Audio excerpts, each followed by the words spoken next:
আজকে তো আমাদের বাসর রাত,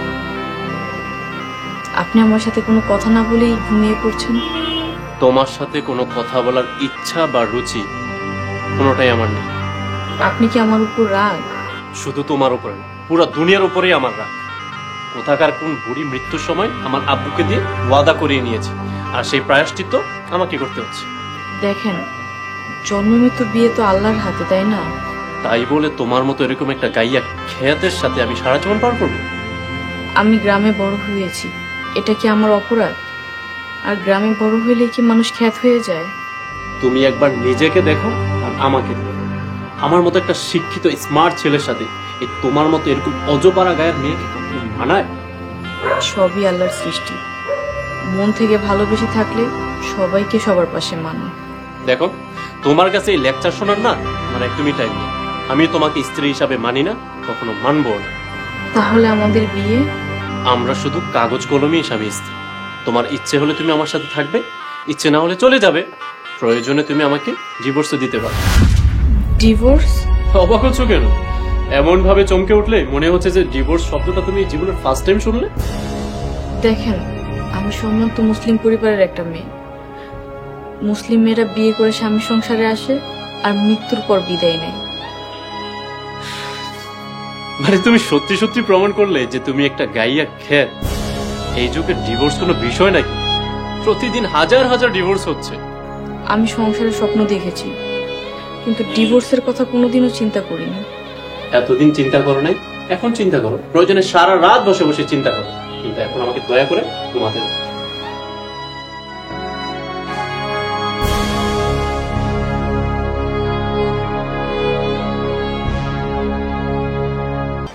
দেশ জুড়ে যে কোনো নম্বরে সর্বনিম্ন ক্যাশ আউট চার্জ শুধু নগদে।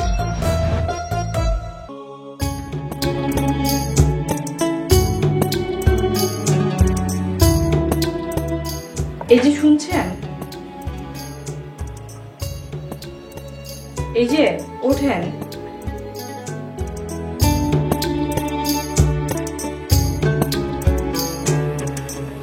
কি হয়েছে? সকাল হতে না হতে তো ডাকাডাকি কিসে? আপনার জন্য চা। এখানে রেখে যাও।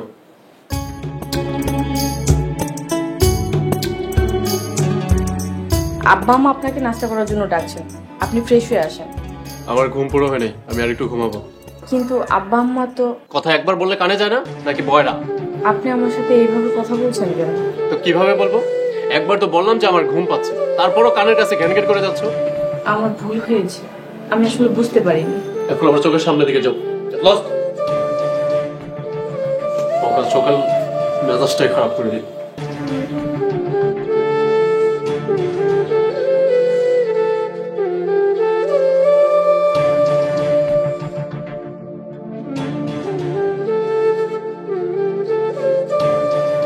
সবুজ, অফিস থেকে কয়েকদিনের ছুটি ছাটা নিয়ে।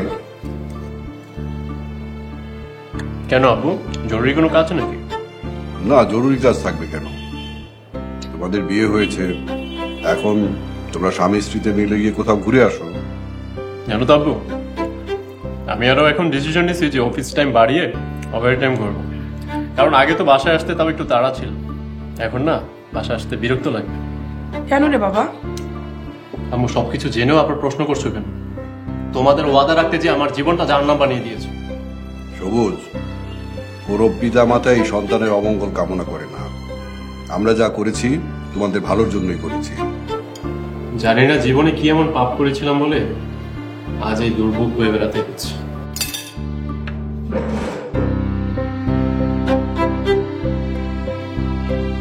বৌমা, আমার ছেলের উপর রাগ করবো মা, ও একটু রাগি, অভিমানী। মা, আমি কিছুই মনে করি না। আপনাদের ভাবি চা নিয়ে আসছে। সবুজ ভাই বিয়ে করে ফেললেন, অথচ দাওয়াত দিলেন। আমরা কিন্তু অনেক কষ্ট পেয়েছি। গোপনে গোপনে কাজটা সেরে ফেললেন ভাই? আরে আলম ভাই, আর বলবেন না, একদম হুটহাট করে সবকিছু হয়ে গেছে তো, তাই কাউকে কিছু বলার সময় পাইনি। না না সবুজ ভাই, এরকম বলে তো হবে না। বিয়ের দাওয়াত পাইনি তো কি হয়েছে? ভাবির হাতের রান্না আমরা খেতেই পারি। কি বলেন মনির ভাই? যাকে নিয়ে এত কথা সেই বাবি কই? বাবিকে ডাকেন।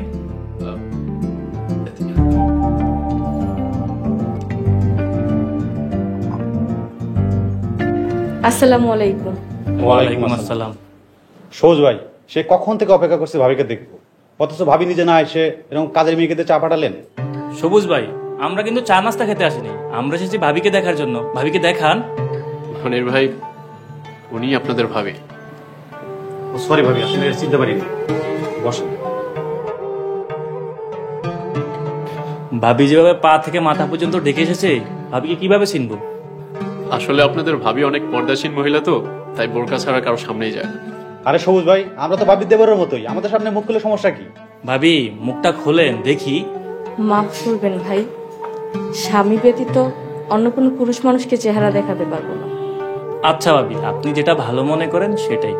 যাই বলেন সবুজ ভাই, এই আধুনিক যুগে এরকম পদ্মাশীল বউ পাওয়া কিন্তু খুব ভাগ্যের ব্যাপার। এবার তোমার আত্মার শান্তি পেয়েছে? আমি আবার কি করলাম? তুমি আমার অফিস কলিগদের সামনে এইভাবে অপমান করলে কেন? আমি আপনাকে কখন অপমান করলাম? তোমাকে আমি কি বলেছি? তোমাকে আমি বলেছিলাম কিনা সেজে গুজে তাদের সামনে যেতে? সেটা তো করোনি, উল্টো আরো বোরকা পরে তাদের সামনে গিয়েছো। বোরখা পরার সাথে অপমানের কি সম্পর্ক? অফিসের প্রত্যেকটা মানুষ জানে আমি কেমন টাইপের ছেলে, কিভাবে আমি চলাফেরা করতে পছন্দ করি। আমি অল টাইম স্মার্টলি চলাফেরা করি। সেই ওরা যখন এসে তোমাকে এই ড্রেসে দেখলো, তখন ওরা কি অফিসে যে হাসাহাসি করবে না? বোরখা পরলে মানুষ হাসবে কেন? আরে তুমি তো ওনাদের সামনে একটা জিন্স আর টপস পরেও যেতে পারবে, অন্তত আমার সম্মানহানিটা হতো না। স্বামীর কাছে তো স্ত্রীর পর্দাটাই আসল সম্মান। আমি তোমাকে নেক্সট টাইম বলে দিচ্ছি, আবার যখন আমার অফিসের কোনো কলিগ এখানে আসবে, তখন যেন তোমাকে বোরকা পরে না দেখে। দেখেন, আপনার দেখা শখ হইলে বলে আমি আপনার সামনে জিন্স টপ পরে হাজির হব, কিন্তু পরপুরুষের সামনে যেতে পারবো না। আমাকে দেখার অধিকার শুধু আপনার, অন্য কারণ না। তোমাকে দেখার না বিন্দু পরিমাণ আমার ইচ্ছে নেই। আর প্রয়োজন হলে তুমি আমার সামনে বোরকা পরে থাকবা, কিন্তু দয়া করে আমার অফিস কলিগদের সামনে এই বোরকা পরে যাবে না। যেটা আমি করতে পারবো না সেটা আমাকে বলবেন না। অন্য কাউকে খুশি করতে গিয়ে আমি আল্লাহ রাসূলের হুকুম অমান্য করতে পারবো না। তুমি আমার চোখের সামনে থেকে যাও। Get lost!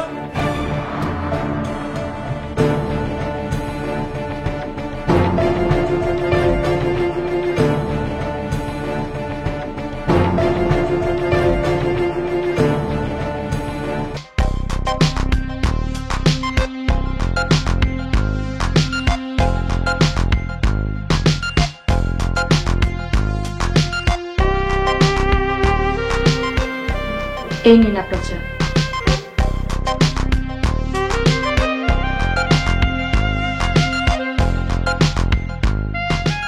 কিছু বলবে? জি না। তাহলে শুধু শুধু দাঁড়িয়ে আছো কেন?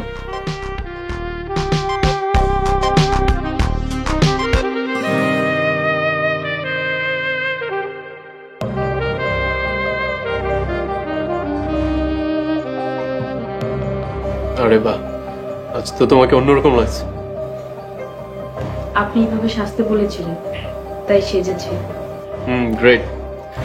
তার জন্যই আজকে তোমাকে অনেক মডার্ন আর স্মার্ট লাগছে। স্মার্টনেস কি মানুষের পোশাক আশাকে নাকি ব্যক্তিত্বে? আমি তোমার কাছে যুক্তি শিখতে আসি, এখন থেকে সবসময় এইসব পোশাক পরবা। সব সময় পরবো মানে? মানে 24 ঘন্টা ঘরে বাইরে এমন মডার্ন ড্রেস পরবা। পাশে তো শ্বশুর শাশুড়ি আছেন, ওনাদের সামনে আমি এসব ড্রেস কিভাবে পরবো? আর মানুষের লজ্জা বলতেও তো একটা কথা আছে। তুমি একটা কাজ করো, বারান্দায় যাও। বারান্দায় যেয়ে বাইরের দিকে তাকিয়ে দেখো, হাজার হাজার মেয়ে এসব মডার্ন ড্রেস পরে আছে। কই, কেউ তো কিছু বলে না? আমার পরিবার আমাকে এই শিক্ষা দেয়নি, আমার ধর্ম আমাকে এই শিক্ষা দেয়নি। যেটা আমি পরিবার আর ধর্মের কাছ থেকে শিখেছি, আমি সেটাই করব। আমি তোমার হাজবেন্ড, আমি যেটা বলবো সেটাই করবে তুমি। হারাম কাজ ছাড়া আপনি যা বলবেন আমি তাই করব। স্বামীর আদেশের চাইতে আল্লাহর আদেশ করব। তোমার এই ঘাড়তারামি স্বভাবটা না আমার একদমই পছন্দ। আসলে তোমার মতো মেয়ের সাথে সংসার করাই যাবে। ধরো চাকা, ধরো।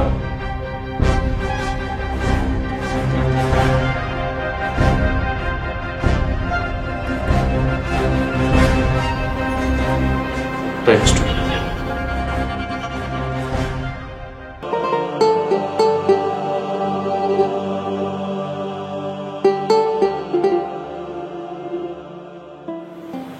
আমাকে ডেকেছেন? হ্যাঁ, তোমাকে ডেকেছি। তোমাকে নিয়ে মার্কেটে যাব। এইসব শাড়ি না, ভালো দেখে একটা শাড়ি পরে আসো, আর সাথে একটা হাতা কাটা ব্লাউজও পরে আসো। ছি ছি, কি বলছেন? আমি এসব পরে বাইরে যেতে পারবো না। তোমার তো দেখছি আমার সব কথাতে না বলার একটা বাজে অভ্যাস হয়ে যাচ্ছে। আপনি আমাকে এমন আদেশ কেন করেন যেটা আমি পালন করতে পারবো না?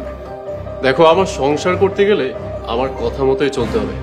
এসব মুখে মুখে তর্ক না আমার একদমই পছন্দ না। আমি তর্ক করছি না, প্রতিবাদ করছি। আপনি আমাকে হারাম কাজ করতে বাধ্য করছেন।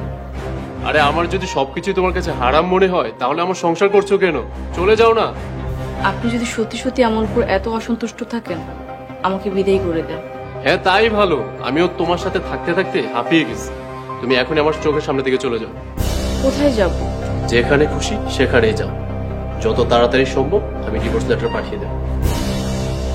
আমাকে পছন্দ না হলে আপনি দ্বিতীয় বিয়ে করেন। আমাকে ডিভোর্স দেওয়ার কি দরকার? আমি আমার লাইফ থেকে তোমাকে মুছে ফেলতে চাই।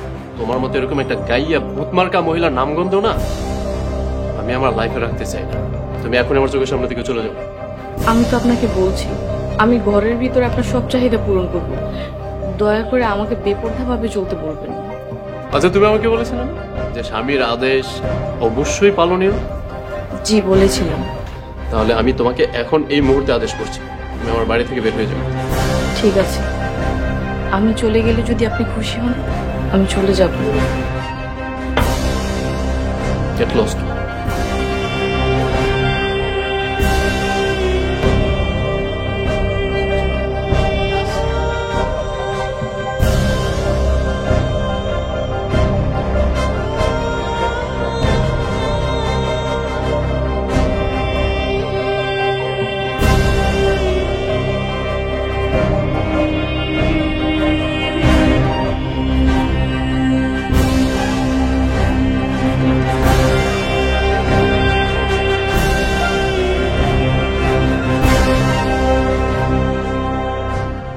আমার ভাবতেই ঘেন্না লাগছে। তুমি আমাদের সন্তান। আমি আগেই না করেছিলাম বিয়ে করবো না। জোর করে সংসার হয় না। কি কমতি ছিল মেয়েটা? রূপে গুণে অনন্যা। আম্মু, শুধু রূপ আর গুণ থাকলেই চলে না, যুগের সাথে তাল মিলিয়ে চলতে জানতে হয়। হ্যাঁ, এখন যুগের সাথে তাল মিলাতে গিয়ে বেহায়াপনা করতে হবে। শোনো আব্বু, যার যার পছন্দ তার তার কাছে। আমার কখনোই এই মহিলা হুজুর পছন্দ ছিল না। আমার সাথে মানায় না এমন কাউকে আমি বউ হিসাবে মেনে নিতে পারবো না। হ্যাঁ, তুমি ঠিকই বলেছ। তোমার সাথে ওই রকম একটা ভদ্র নামাজি মেয়ের সাথে মানায় না। ওর সাথে মানায় একজন ভদ্র ছেলেকে। তোমার মতন অভদ্র অমানুষকে মানায় না। আম্মু, আব্বু এসব কি বলছে? তোর আব্বু তো ঠিকই বলছে। তোর মতো ছেলেকে পেটে ধরেছে, এই কথা ভাবতে আমার খারাপ হচ্ছে। চলে এসো সাবিনা, এসব কথা বোঝার জ্ঞান তোমার ছেলের এখনো হয়নি। আসো। একটা কথা শুনে রাখ সবুজ, তুই আজকে বৌমাকে বাড়ি থেকে বের করে দিয়ে কাজটা ভালো করিসনি। মানুষের মন ভাঙার মসজিদ ভাঙা এক সমান কথা। তুই আজকে লামিয়ার মন ভাঙিসনি, তোর বাবার আর আমার মন ভেঙে দিয়েছে। আরে আম্মু, তোমাদের মন রাখতে যেত, আমি নিজের মন ভাঙতে পারি না। আম্মু,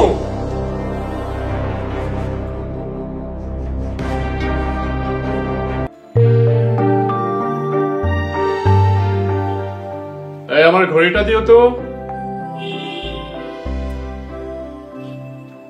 মানি ব্যাগটাও নিয়ে এসো।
আমার মতো একটা শিক্ষিত স্মার্ট ছেলের সাথে এই তোমার মতো এরকম অজপাড়া গায়ের মেয়েকে কখনো মানায়? দেখেন, আমি পরপুরুষের সামনে সেজে গুজে যেতে পারবো না। আপনার যদি একান্ত দেখতে ইচ্ছা করে আমাকে, আমি আপনার জন্য সেজে গুজে আসবো। আমার সামনে তুমি সেজে আসলেই বাকি, আর সেজে না আসলেই বাকি।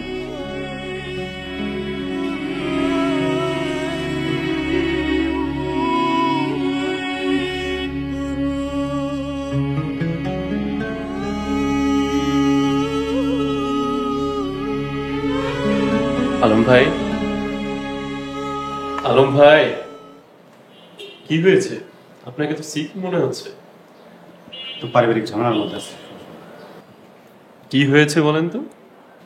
আপনি তো জানেন সারাদিন অফিসে ব্যস্ত থাকি। ওই দিন দুপুরে হঠাৎ করে বাসায় গিয়ে দেখি আপনার ভাবি তার এক ছেলের ফ্রেন্ডকে নিয়ে বেডরুমে বসে আড্ডা দিচ্ছে। ফ্রেন্ডদের সাথে তো কথা বলতেই পারে, এতে প্রবলেমের কি আছে? আসলে বিষয়টা ওরকম হলে তো কোনো সমস্যা ছিল না। দারোয়ান বলল ওই ছেলে নাকি প্রতিদিন বাসায় আসে। আলম ভাই, আপনি এই বিষয়ে ভাবির সাথে ক্লিয়ারলি কথা বলতে পারেন। আমি এখন বুঝতে পারছি সবুজ ভাই, যদি চরিত্রবান কাউকে বিয়ে করতাম তাহলে সাংসারিক জীবন অনেক হ্যাপি থাকতো। এই যুগে আপনি কয়জনের চরিত্রের গ্যারান্টি দিতে পারবেন? ভুল বললেন সবুজ ভাই, এখনো অনেক মেয়ে আছে যারা তাদের স্বামী ছাড়া অন্য কোনো পুরুষের দিকে চোখ তুলেও তাকাবে না। ঠিকই বলেছেন আলম ভাই। সবুজ ভাই, আপনি আসলে ভাগ্যবান। আপনার বইয়ের মতো এরকম ইমানদার পরেজগার বউ পাওয়া আসলে অনেক ভাগ্যের ব্যাপার।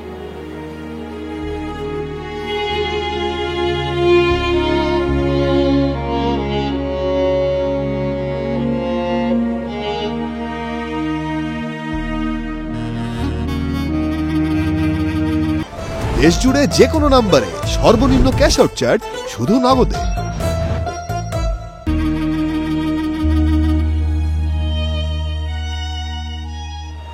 সবুজ ভাই, আসসালামু আলাইকুম। কেমন আছেন? ওয়ালাইকুম আসসালাম। তামান্না, তামান্না আপনি? আমি তো আপনাকে চিনতেই পারিনি। জি সবুজ ভাই, আগের লাইফে সবকিছু ত্যাগ করে নিজেকে আল্লাহর কাছে সমর্পণ করেছি। That's great. তা হঠাৎ এই পরিবর্তন? জীবনে অনেক পাপ করেছি সবুজ ভাই। আধুনিক আর উচ্ছৃঙ্খল জীবন কাটাতে গিয়ে দেখেছি জীবনের বন্ধুরও অভাব হয় না, কিন্তু জীবন পার করার জন্য একজন জীবনসঙ্গী খুঁজতে গিয়ে দেখলাম কেউই আমাকে পছন্দ করে না। এইসব কি বলছেন? ঠিকই বলছি সবুজ ভাই। আধুনিক আর মডার্ন মেয়েদের সবাই বন্ধু বানাতে চায়, কিন্তু জীবনসঙ্গী খোঁজার সময় একজন বিশ্বস্ত সৎ স্ত্রী খুঁজে। বেপরদা মেয়েদের অনেক বন্ধু থাকলেও কোনো জীবনসঙ্গী থাকে না। আপনি আসলে ঠিকই বলেছেন। আপনার এই পরিবর্তন দেখে সত্যি আমি অনেক খুশি হয়েছি। আপনি তো আমার নিজের চোখ খুলে দিয়েছেন। আসি সবুজ ভাই, আসসালামু আলাইকুম। ওয়ালাইকুম আসসালাম।